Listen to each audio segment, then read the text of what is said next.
Heyo, I'm celebrity dog food chef, 8-time Surreal Life auditioner, Hawaiian shirt enthusiast, and shilling spokesmonkey Denny Fresno, here with a secret cause that's near and dear to my rear. Come closer. Closer. Closer.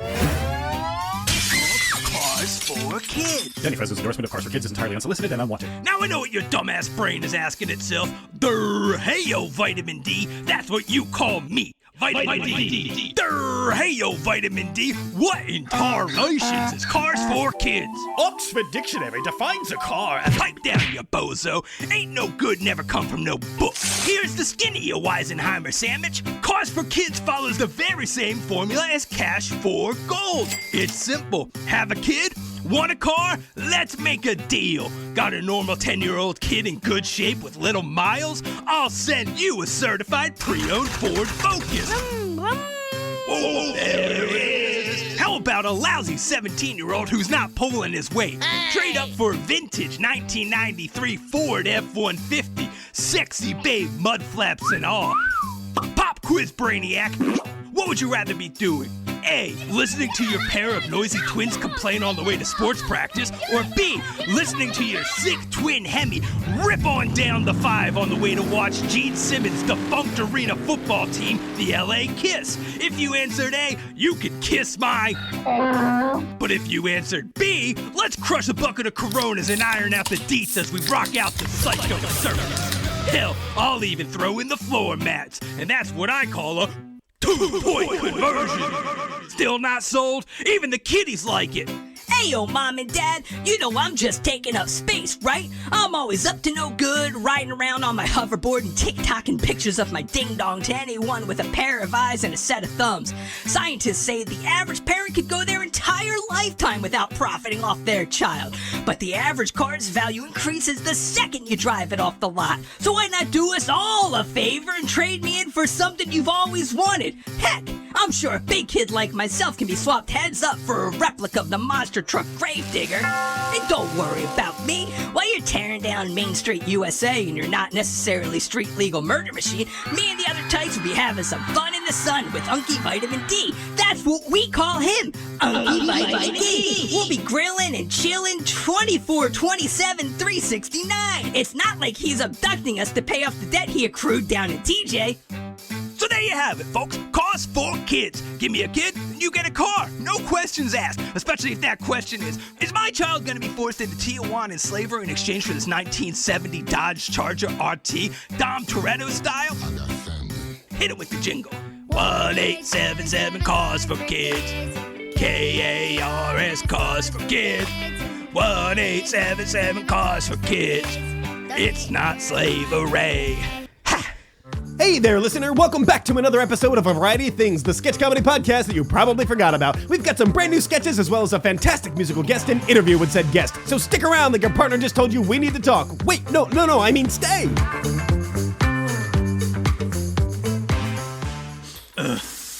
Come on.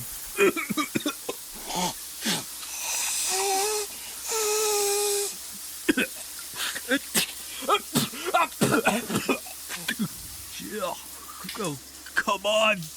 God, if you can hear me, I'm begging you. I need you to help me out here. I know I'm a Wishton because I treat my prayers like wishes, but I've tried everything to get these damn allergies to go away. I can't breathe, I sound like a mess, and I'm somehow draining fluid from every duct on my face and unable to get anything to come out. Tonight, I am proposing to my girlfriend, the love of my life, and there is no way she's going to say yes if I look like I've been waterboarded with molasses. I've got it all planned out, man. I'm taking her to her favorite restaurant, the one she knows I hate.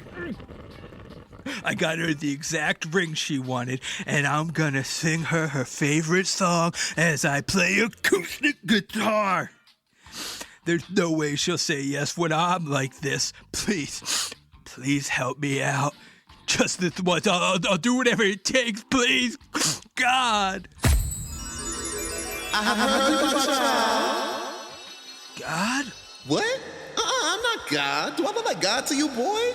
No, you're not what like we depict God to look like. No. Some old white guy with a white beard and a white robe, please. This is the ethereal version of your Versace, okay? Do you see any whites in his hair? I don't think so, honey. Sure. That who are you and what are you doing here? Fool, I am Allerjesus, okay? And I have heeded your call. Allerjesus, is that like?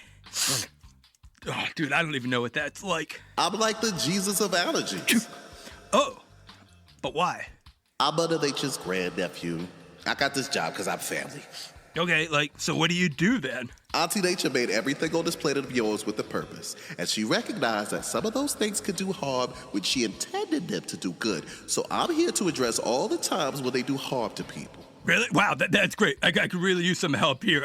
My allergies are totally killing me, and I really need to be able to breathe and sing tonight.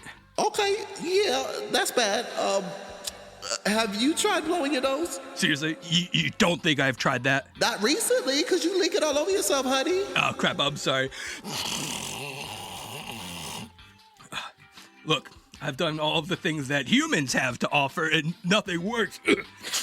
What ethereal things can you do to help me? Oh, yeah, no, I don't have any magical powers or anything. I'm more of an observe and report spirit. So you just come down here and ask people if they've tried shit they've obviously already tried before praying to God for some help? And what? Then you just let Mother Nature know that she created allergies? Yeah, but I'm a creative thinker. I'll show her. Have you tried gargling with hot sauce? No, does that work? Let's find out. You like Texas beats? I guess.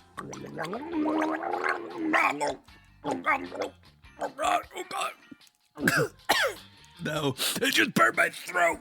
Oh boy, okay. Here, put your face over the steaming hot pot of water. Is that safe? I appear out of nowhere, fool. Just listen to me. The steam will help. Now try to breathe in, breathe, bitch, breathe. I can't. Then try this. Oh, God, what's wrong with you? Oh, my face, it burns. Oh, God. Oh, screw you. You better watch your tone, little man. I'm just trying to help here. By burning my face off? Dude, you could have killed me. So dramatic. Here, try this. Oh, is that a plunger? Yeah, I found it in your bathroom and it worked great right before I came. Oh, so you clogged my toilet up, Ben. Get that shit. Stupid. Stop. Oh, stop. Oh, it's covered in your shit. At least you can't smell it, right? Did it work? No, damn it. Now my throat burns, my face is scalded, and I'm covered in your shit. What's even the point of you? Boo-boo. I just do the shit Auntie don't want to do, okay? Allergies? Come on, you think I want to do this here with you? I have so much potential. At least give me some magic, damn it. Do I hear you complaining again, Marcus? Marcus? Oh, my... Are you Mother Nature? Come on, Auntie. Don't call me Marcus when I'm with a client. Don't let me hear you complaining about your work, boy. You've got a good job. Be grateful for that. I am, Auntie. God. Don't be bringing him into this. He's got enough going on. He don't need to hear about this mess. Mother Nature, ma'am, please, could you just help me out with my allergies? Mama's gotta go, baby. Marcus here will help you with all of that. He's terrible at it, and he might kill someone. Sorry, baby. Feel better. Marcus, you help this boy out, you hear? Yes, Auntie. All right, take care now. Sorry about that. She is always up about business. Well, she said to help me out, so stop screwing around and help me. Oh, no, you do not talk to Allerjesus like that. You are on your own, boy, okay? Good luck, you snotty bitch. Wait!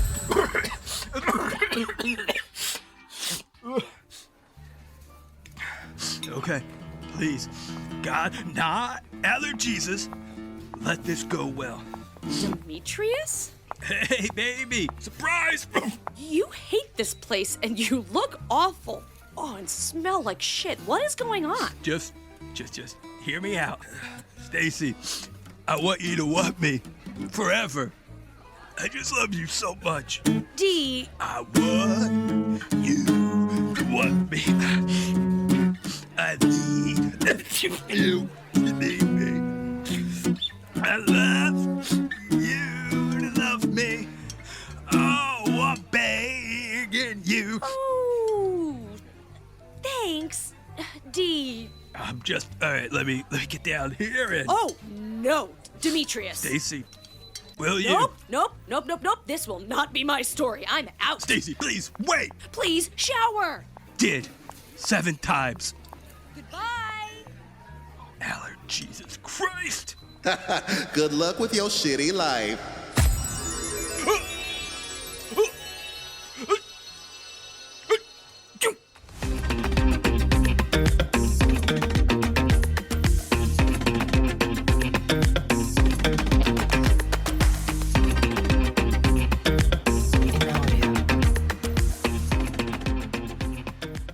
Welcome back, Ethan. Looks like the IMF has another mission for us. Luther, Benji, you know I'm always up for a challenge. This one is going to be a real doozy. We have to get Ethan into the 14th sub-basement of the Pentagon. Start you off with the classic Halo jump. Piece of cake. Comms, GPS, and radar are all going to be down, so you're going to be leaving blind. Nothing I've never done before. Before you touch the ground, you're gonna need to do a quick costume change. What's the disguise this time? The Queen of England. She's dead. Exactly. Distraction by confusion. They'll never suspect it. This could be difficult. Once you've hacked the main entrance of the Pentagon using an EMP cleverly hidden in your royal scepter, all eyes will be on you. Inside your crown jewel is a knockout gas pellet. This will render anyone in a 30-foot range unconscious. Take the elevator down to the 14th sub-basement. Enter the cafeteria, you'll see a bowl of yellow jello. Now, ingest the jello. It contains a flash drive that will get you into the server room. Can't I just remove the flash drive with my The hands? jello is actually a corrosive coating that is acidic if directly touched by any appendage. Any appendage. So I have to... Just slurp it on down. Head to the nearest lavatory to retrieve the flash drive. This could take a while. This is getting tough. Quite the opposite. The coating is actually an ultra-fast acting laxative. You'll have roughly 16 seconds to make it to the loo. Don't worry, it's only 250 meters to the bathroom. The women's bathroom. Huh? I am the deceased Queen of England, after all. Oh yeah, that's actually 300 meters. That sounds unreasonable. Hey, not for an agent like you. You'll then head up to the air The ducts. fans will obviously be in full effect to battle the havoc you just wreaked inside the bathroom to counteract the smell. It'll be negative 29 degrees Celsius in those vents. Oof, that'll be hell on my nipples. Next will be some traditional wire work, exit the air ducts, blah blah blah, watch out for the robo-wasps, and you're on to the server room. Robo-wasps? Short for robot wasps. Yeah, I figured. What are they? Oh, just a swarm of millions of nearly microscopic electronic wasps with anthrax stingers. Millions? Anthrax? Yeah, but they also combine into one giant mega wasp that dispenses super anthrax. Nasty stuff, that's super anthrax. Super anthrax? Inconceivable. Once in the server room, you'll then have to insert this flash drive into the USB port on the third odd number divisible by 11. But only if the lights are flashing aqua. Right! If they're flashing teal, you just inverse the next multiple of pi to the 26th digit. This is nonsensical. So, Ethan, once the USB is inserted properly, Probably be the third attempt. Third attempt? Yeah, you know when you try and insert a USB into a port, but you could never get it on the first try, but then you flip it upside down, but that still doesn't work, but somehow the original way ends up working. once the USB is in, you need to recite the second verse of REM's It's the End of the World as We Know It. And I feel fine. That's really great to hear. No, that's the parenthetical of the song. It's the end of the world as we know it, and parentheses, I feel fine. Once you completed the verse, there's only one step left. You enter the Ticketmaster queue and purchase 3 front row tickets to see Taylor Swift at the Tokyo Dome. Easy as pie. The Eras Tour is all ours. So, do you accept this mission? Pass. Pass? The hell? Securing Taylor Swift tickets, this just went from mission challenging to mission impossible.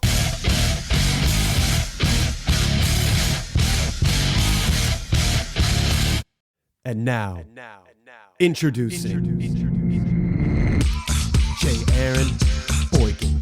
The devil's got his head all over the place. Like where you least suspect it, right in front of your face. Designing your commodity, get caught up like Usher song. Like Usher song. Now I'm not calling him in. I'm a God-fearing man. No, I'd never be so arrogant. But he's been acting a mess outside.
Welcome to another episode of Artists Underground. You just listened to Jay Aaron's Hands, written and performed by Jay Aaron.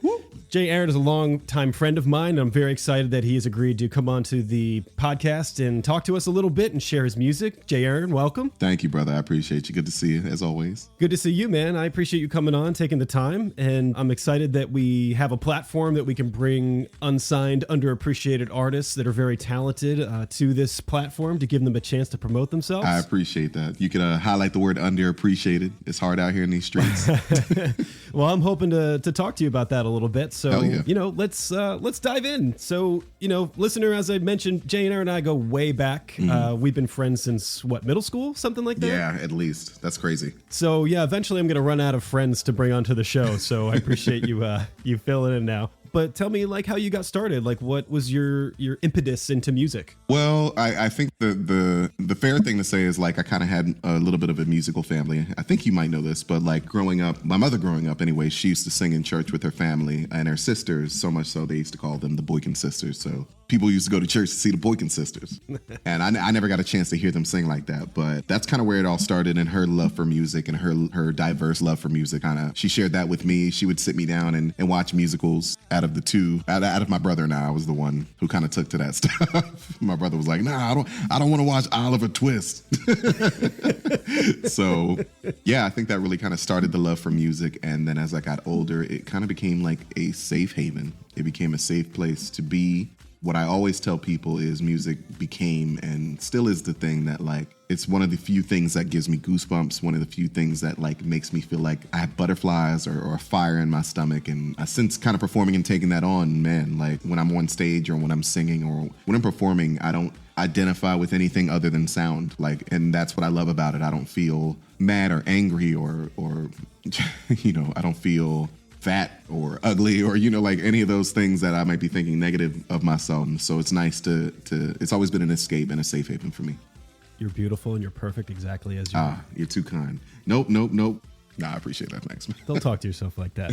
But I do want to. There was a word that resonated with me that I love if you're comfortable to expand a little more on. Is you mentioned that music is a safe haven for you. Is there something in your life that you feel like you needed music as an escape or that safe place? Do you mind expanding on that a little bit? No, not at all. I think I'm like most people that have had their fair share of trials and tribulations, and no one escapes that in their lives, and I'm no different than that. And I think my unique set of kind of hardships in my life just led me to find anything that helped me, I guess, disassociate from what was going on in my life, whether it was abuse or witnessing abuse or violence or any of those things. It was the only place that I could find grounding in. Thank you for sharing that. I really, really appreciate you opening up like that. That's really thoughtful of you. And it's all right. Yeah, ain't nothing y'all can't read about me anyway. It ain't no secrets here. Well, it can be a vulnerable space. So I just want to acknowledge that you're being vulnerable and hell yeah. Thank you for that. I'm being vulnerable. Thank you. No, I appreciate it, man. So something I would love to also hear about is, you said that you were really into musicals and finding music from everywhere. When did you find that you were transitioning from absorbing music to creating music? What was that transition like? I think the transition is, well, for one, it's still happening, even at this point in my life in my 30s. And it's, I think the impetus for that was just witnessing, being a part of creating art and music in itself, whether it's show choir or your stage musicals or things like that. I think those things I was going to be interested in regardless of whether or not I could contribute good enough. It was just in those spaces that I found out that I could actually provide the same feeling that I got from music, that people registered, or my voice just kind of gave something to people. And that's when I started to become aware of what I could give. I like to think a lot about how I could be of service to, well, I guess just humanity and society as a whole, but I love being in places where I could be of service. And this is a place where I could be of service. I find, I've had people come and tell me about, man, that song got me through the day, or I didn't know how I was going to make it, and I heard your voice. There's just something about your voice. And I think that I just realized early on that I had a bit of a gift. And I wanted to explore. I really wanted to explore and take every opportunity that I could to give people the same feeling that I had. If it provides safety, provides an escape for just 3.5 minutes or whatever, then I would love to be the person to deliver that as much as I needed it. So that's really where it came from. And I don't want to be the person to gush about you, because I want you to just talk about yourself. But I believe you are one of the most charismatic performers I've ever had the pleasure to know and to perform with, and I just think that I love to hear that you've gotten that feedback, that somebody has gotten that from your music. And I remember something you said about having a gift, and I remember you telling me at one point, like, your voice is unique to you and nobody else has that voice, and you sharing it is your gift to them, and it's not up to you whether or not it's good. Most of us don't like the way our voices sound. I kind of wish we were recording video so people knew I was better looking than I sound. That would. I swear, I'm not as ugly as my voice. But don't talk about my friend that way. Yeah, guys. See? But I think something I'm curious about. So I had a couple of questions that could be a good segue, but I think I'll start with. Sure. You mentioned the way music makes you feel. As a musician, as an artist, what do you want to make other people feel? How do you want to affect them with your art? I think I've only recently really gotten clear on what I want the overall feeling that I want people to take away, or just the biggest takeaway I want people to hear when they hear my music is I want you to feel like you have a place to belong. Like more than anything, I think music is a great unifier in that way, right? The universal language of music. That's what everyone always says. And I think even more so than that, it just creates a place for people to be, and you're not anything but a lover of life and sound. and whether that's digging into a soulful, deep, heartfelt ballad, or the latest jam that you're partying to in your car with your friends, it's all everything that I've ever wanted to share and everything that I've wanted to be. It's my way of connecting with people. So ultimately, I just hope people find a place where they can just come and hang out for a while, regardless of your background, where you came from, your lifestyle. It's just a place to connect for a little bit. I love that. And I think we don't get that intention from a lot of artists, mainstream artists, or even artists such as yourself that are trying to make a name for themselves and put their art out there. I find it comforting to know that there's folks out there like you that you're making music for the people. I didn't realize that, which is really tough. It's really tough to be with, because I've only known art for the most part to be self-serving, right? Like artists who want you to know about themselves, and these days anyway, and I think that's why I have an affinity for older music, music that wasn't necessarily insistent upon that who I am and my story. It's about our story, our collective story, right? There's a moment in my life that I could write about and tell you about, but we've all had similar moments. And the goal for me is always to write from a place, and I think most artists, but it's to write from a place where you can find space for yourself. That's all I've ever really wanted. So talking about talent, talking about ability, capability, I know, growing up with you, I've heard a lot of people comment on your talent and your voice and your ability to perform. And I think something that I get to see that not a lot of people see is sort of like the behind the scenes of just you as a human being, and, your process in the art and the work that it takes to get there. And what are some of those things that you want people to know about what goes into being as great as they see you as? Man, I would say the biggest thing that is upfront is keep in mind that of any artist, of any person who's practicing art and putting out art, myself included, you're only seeing the wins. You know what I mean? You are almost exclusively just seeing my wins. You have no idea how many times I've failed. You have no idea how many bad performances I've had before I had my first good one. You know what I mean? So I think that's the important thing to know about any of this stuff. I think people instantly give things a try and say, well, that didn't work out the first time. I wasn't any good, so I must be bad at it. That would mean almost every one of your favorite artists should have never been performing in the first place, right? If it was by that metric alone, your favorite song wouldn't have happened. So I think that's the biggest thing that we should all know is even on social media, when you're seeing that viral video that you love so much, you didn't see the 102 takes that it took before that. Yeah. You know? So, I say that to not only be like to offer some hope in that like it's a lot more possible and attainable than people think it is, because we're only seeing the final product. Even like that's movies, that's TV shows. You're not seeing the first 80 takes of the episode. You didn't see any of those. You saw like the best of the best. So I say that as a hopeful note. I also say like, you know, that's what makes it hard too, is, man, I had some terrible performances. I've had a lot of terrible performances, and anyone who hears this and who might have been there for any of them will agree. So, yeah, I think that's the biggest thing that I want people to know is like you're only seeing the wins. You're only it's you know, it's like when anyone who's posting their best picture on IG, you're only seeing the best photo. You didn't see these 6 or 7 ones that they hated. Yeah. So that's just something to keep in mind. That's a great way to put that. And of course, the idiot in me was like, you know, it sounds like when I play Super Mario Brothers and I beat the game and I get to the special world and I can't beat the level in my first try. Yeah. It takes me 70 tries. But on the 70th try, I did it. Yeah. So I'm sure it's exactly like that. Oh, yeah, absolutely. Yeah, it's the same way. And I'm not that good at Mario, so there you go. So we are coming up on time a little bit, but I got a couple more questions for you if you have the time. You know I got it, baby. Come on. What you got? So this is the hard-hitting question here for you. Hit me. Hit me where it hurts. Why Jay Aaron? Why Jay Aaron? Why should we listen to Jay Aaron? What do you bring to the table that's different? Why should we pay attention to you? You will get an honest, authentic representation of someone who is healing, of someone who has lived a lot, and you're going to get the years of craftsmanship and development of technique behind it. You're going to get someone who grew up on the East Coast, who lives on the West Coast. You're going to get someone who's had his hardships, and you're going to get someone who's lived outside. You're going to get someone who's you know, suffered from gun violence. You're going to get someone who believes in love. You're going to get someone who believes in the best of humanity and sees its faults at the same time. And you're going to get music that reflects any and all of that. I think you're going to also get a unique perspective of the best way I can put it is the interpretation of music from someone who's lived that life. So it's going to be honest, it's going to be catchy, it's going to be infectious, and you're going to have something for any mood that you've ever had.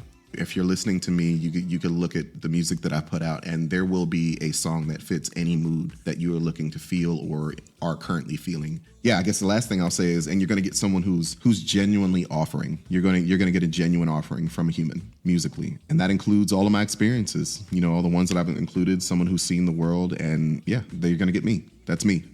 And listener, if you don't know Aaron, and you maybe know me, I can attest to that. He will deliver, 100%. And you all right. I appreciate you. Again, my goal is to not gush about you, so I'm gonna. Hey, look, nope. It makes me feel good about myself. I appreciate it, man. You're gonna get my heart. You're welcome. Fill up your heart today.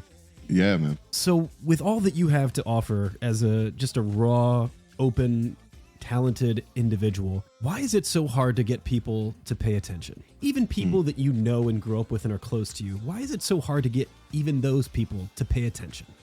What's going on there? I think that's a really good question. I think it's a few different reasons. I think the biggest reason might be just how we consume anything today in our society. You know, the consumption rate is at, you know, how many videos do you watch when you're scrolling? You're looking at one Instagram reel.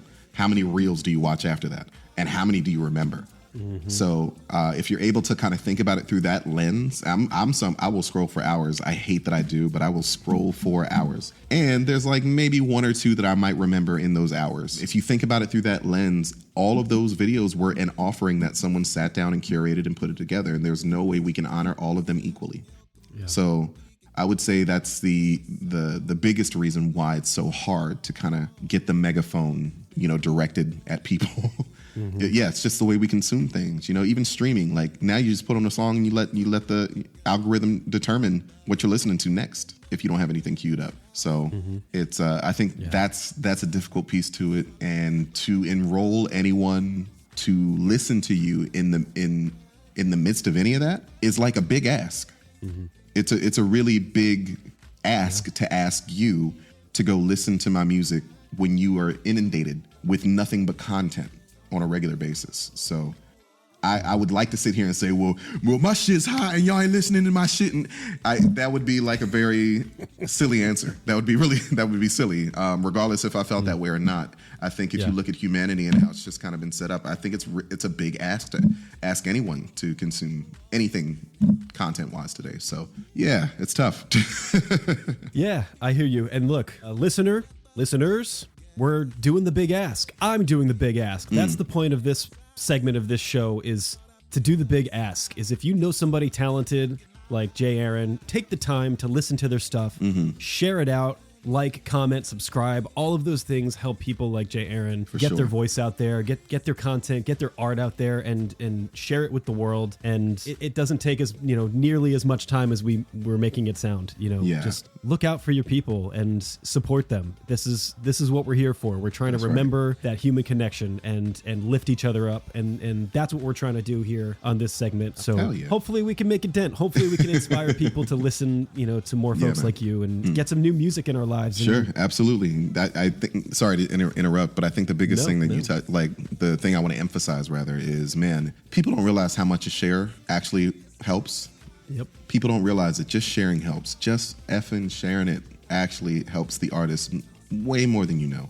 It lets us know somebody's listening. It lets us know that you want other people to hear us. It just lets us know you care, and it's free. It's literally free. So if you see somebody doing something that you like remotely, it helps them a lot to support with a like or a share. A follow is huge too. So, in this day and age where no one wants to play the social media game, people do a lot of consumption. So, and anything on that front really, really, really helps. Yeah, if you could share out, one of the best marketing techniques is word of mouth. Yep. So if you like something, share it out, just give it a shout out. And like you said, it goes a mile. So anyone that's willing to do that for this show, for J. Aaron, for anybody else we have on the show, Equivoc was on last time. Equivoc. Put them out there, lift them up. That's right. So what's going on next for J. Aaron? I'm sure that's the question that everyone hates to answer, but what do you got coming up? Man, so I definitely got more music coming out. I got a couple songs that I'm going to release in the next few months that I'm really excited about. They're going to kind of widen the soundscape that I'm looking to create. You're going to see some new projects coming from me. I can't really speak too much about, certain things, but you're going to see me on your screen soon. I'm looking forward to that. And of course, you and I, we are also working on a podcast that I'm looking forward to sharing with the world. Yeah, man, I'm looking forward to what's next. Excellent. As am I. I'm always excited to see what you come up with next, and I'm so thrilled you're giving yourself the space to create, and I think that's important. So thanks, man. I appreciate you. Thank you for always being so awesome and supportive. You've always been a huge support, and it's part of the reasons why I keep going. So thank you. You're very welcome, and thank you for giving me something to look forward to in my life. Cut it out. Well, where can people find more J. Aaron? You can find more J. Aaron all over the interwebs. You can find me on Instagram at JAaron_hi. And you can find me in any and all of those things. I'm looking forward to that. You could also find me on Spotify, your Apple Music, all of those. J.Aaron, J.Aaron. All the stuff's out there. If you're curious about who I am or where I come from or what life on this side has been like for me, I would invite you to check that stuff out. There's a lot of stuff to check out. So I appreciate y'all, and all yeah. Well, Aaron, thank you very, very much for your time. This was wonderful. Hell yeah. Thank you for sharing your song and allowing it to be on our show, and obviously being so generous with your time, just talking to us. We love getting to know you, and we love having you as a voice actor on the show. Thank you for lending your voice there too. It's a lot of Likewise. fun. We love that you're a part of it. So thank you. Thanks, man. Thanks for having me. Listener, that's the end of our interview. I want to thank J. Aaron very much for being our musical guest this week. We'd love it if you could reach out, share, like, subscribe. Look for his new song, Hands, all over the interwebs, YouTube, Instagram, Spotify, Apple Music. Check it out, give it a listen, share it out with some friends. And of course, comment if you have any feedback for him. Yeah. J. Aaron, thank you again very much. I love you so much. I'm so proud of you. Love you too, brother. It's always a pleasure. You. So thank you. Of course. Thank you too. I'm proud of you too, man. I love what you're doing. I'm such a fan of what you guys are doing right now. This is hilarious stuff. I'd love to see it keep going. I'm really proud of you. Thank you very much. I appreciate you saying that. You're welcome. All right, man. Well, we'll see you next time, and thank you. Of course, brother. I'll talk to you soon. Woo. up and upside. Guess it's all a big fucking lie. Devil's got his hands over this one right here. Take a chance with the mysterious case. Devil's got his hands over this one right here. Keep talking low. Keep talking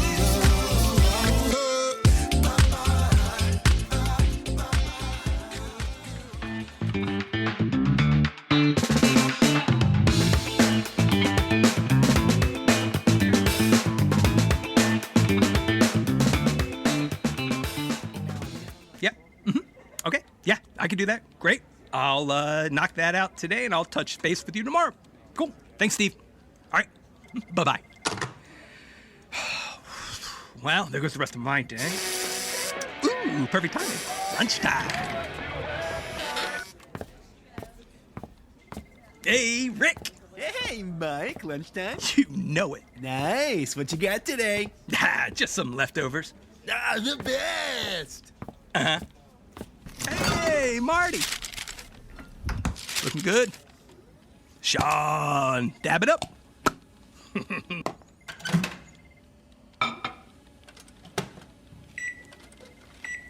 After me. Hey, you got next. Don't worry. No, don't worry. Hey, I'm just kidding. Okay, how's your mom? She good? Oh, sorry. No, sorry. You got this. Hey, how's it going? Is that you? Yeah, leftovers. Ugh. Okay. Hey, how's it going? Yeah, right? Yep. Oh, yeah, you see White Lotus? Crazy. Right? Nah, just lunchtime. Did you fart? Right. I didn't fart. I don't. I think I'm gonna be sick. It smells like farts. They got a fire farted in the office. You don't get farted in an office. Nah, take a chair and break that shit over. I can't live like this. I'm gonna choke. Who just changed their baby in the break Get it all off. I'm gonna start popping, motherfuckers, and someone has to tell me what the hell I did. That shit. I'll do it. What is it? I know it, but I think you're right.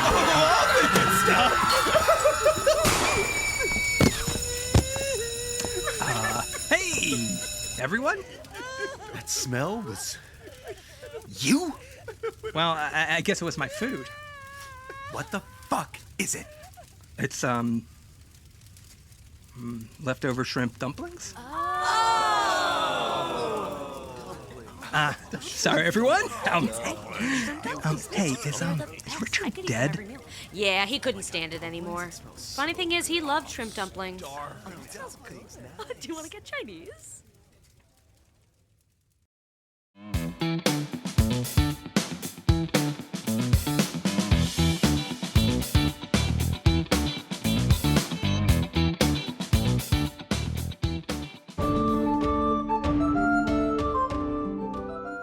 And that, my lord, is the tour of the castle. Obviously, this is the throne room. Ah, yes, my good Garford. I get my best thinking done on the throne. Very good, my lord. This is the closest one to the main hall where your big king's chair made from stone with no pillows is. Yes, of course. I look forward to ruling the kingdom from that chair. Does it look weak to bring a pillow? My back isn't what it used to be. You wouldn't be the first, my lord. Let us take a gander. My lord, please forgive me for the intrusion. What is it? The king mustn't be disturbed with trivial matters. Of course. But, my lord, please hear me out. Let him speak. Thank you, my lord. The dragon that's been terrorizing the town, he's back! We need you to protect us. Fear not. Your king is ready and able to protect his people. Garford, my sword and shield. Yes, my lord. You, tell the townspeople to stay inside and away from the dragon until I've defeated it. Will do. Never is there a moment where a king isn't tested. This is what I've prepared for. This is what the people need from me. Your sword and shield, sir. Very good, Garford. I'm off then. Please, be careful, my lord. It's the dragon that will need to be careful. Dragon, I am King Wesley. As ruler of this kingdom, I command you to leave at once with your life or stay for your death. You heard me, beast. Leave at once or prepare to meet your maker. My maker? You think you're gonna kill me with that little pocket knife of yours? You won't be the first dragon I've slain with this very blade, beast. Well, you must have been much smaller than me. What are you doing? Oh, I'm bored, so I'm just lighting matches. I like to look at the fire. Can't you breathe fire? I can, but it's just so exhausting. Last time I did, I burnt my tongue, so... So you're just lighting matches and throwing them? You're going to burn down the kingdom. Stop it. Oh, that's good. Here you go. Hey, go get it. Oh, no, come here now. Ooh, little hot one. Stop. Come on. Enough, beast. What do you want with us? With you? Nothing. I'm just passing the time. Passing the dragon? I command you to leave at once. You shan't terrorize my people any longer. Hey, King Wesley. Oh, weak name, by the way. I don't live in this land, so you don't rule me, and I don't have to listen to you. Hey, stop that! You're destroying the city wall! Oh, am I?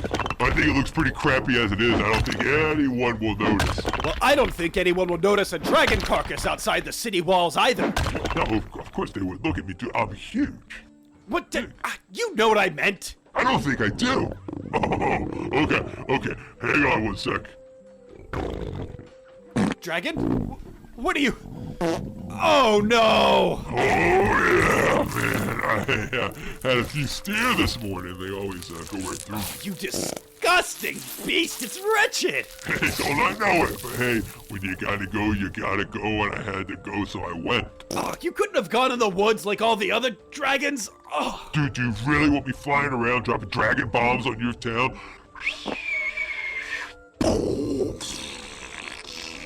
Trust me, this is the lesser of two very stinky evils. Listen, dragon, this is your final warning. I will bring violence upon you. Yeah, I don't think so. Oh, come on, you had to put it in your excrement. Just protecting my neck, bro. What's it going to take for you to leave? Well, I am pretty bored. Fine, well, what do you like? You, got any good ale in there? Ale? Yeah, I finished my last barrel just now. All right, if I give you a barrel of ale, will you leave? Just one? Come on! I'm a big boy! Fine, how many? 10. 10? How do you intend to fly away with 10 barrels of ale? Who said I was gonna fly away with them? I'll take them to stay. But I want you to leave. Once I've enjoyed my ale, I'll get out of your hair. God. How do I know that you will? Oh, if I don't, I'll be too drunk to fly or spit fire. So you can just come poke me with spears or arrows or that little dinky sword you got. All right, fine, beast. You'll have your ale. Sweet. Maybe cover up that mess you made. Hey, then you wouldn't be able to get your sword and shield back. I'll get you once. Dude. Garford? You smell this? It's wicked. Garford. Here, I'll walk it over to you. Yes, my lord. Oh, God. Get this beast 10 barrels of our finest ale immediately. Oh. Yes, my lord. Oh, here's an idea. Hey, stop it with the matches, beast. Oh, I just had a couple left over, and I wanted to see if my crap would light up, and it did. Oh, that's gotta be awful even for you. Yeah, but it was funnier than it was awful, so that makes it totally worth it. Your ale, beast. Right on. Very cool of you, King. Whatever your name is. Wesley. Right, I knew it was something weak. Just drink your ale and be gone with you. Don't mind if I do. My lord, the dragon remains. Yes, my dear Garford, but an arrangement has been made, so no blood has to be shed. The dragon will enjoy its ale and will be gone soon after. Very good, sir. The people need to see that I don't go straight to war. We must live in a time of peace. I do worry that the people will be fearful of this dragon staying around any longer. The people will see that the beast is causing no harm and will be gone in due time. It's quite a rambunctious dragon. It could be worse. It could be destroying the entire town.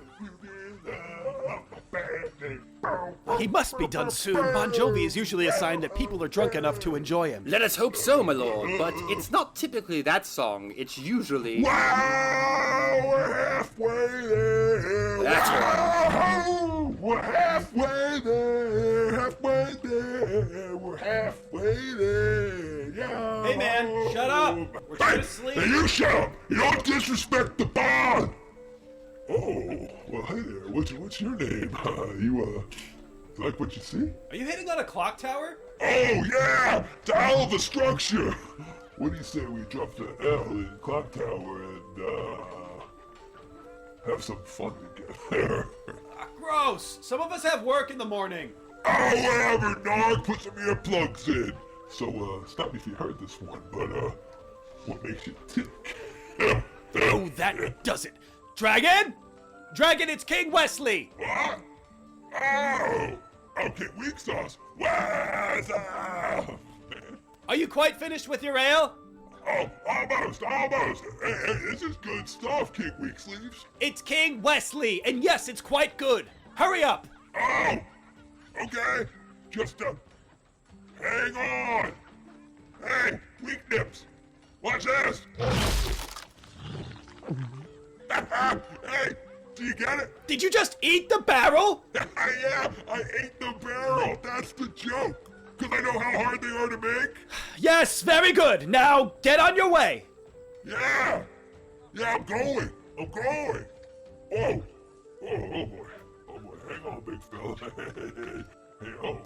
Hey, hey, King Ding Dong. Watch out. Do you hear that, my lord? Oh, God. Evacuate the city. The dragon is relieving itself.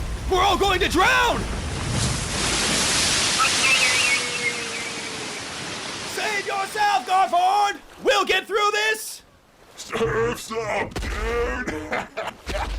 Later, King Weak Slips. Whoa,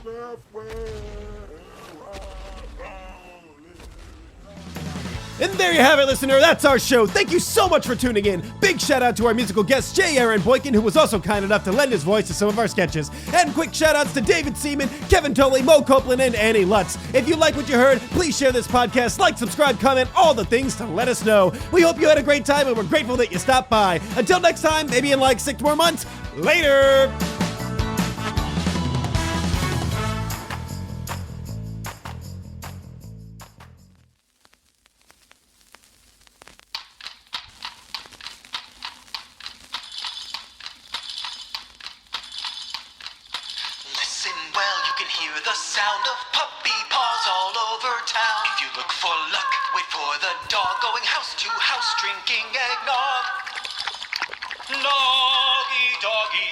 What a very good boy. Or girl. They'll sit and stay. They'll lick and play just to keep the squirrels away. Noggy doggy, bringing good luck to you. If you've been bad, they'll let you know with rabbits, squirrels, and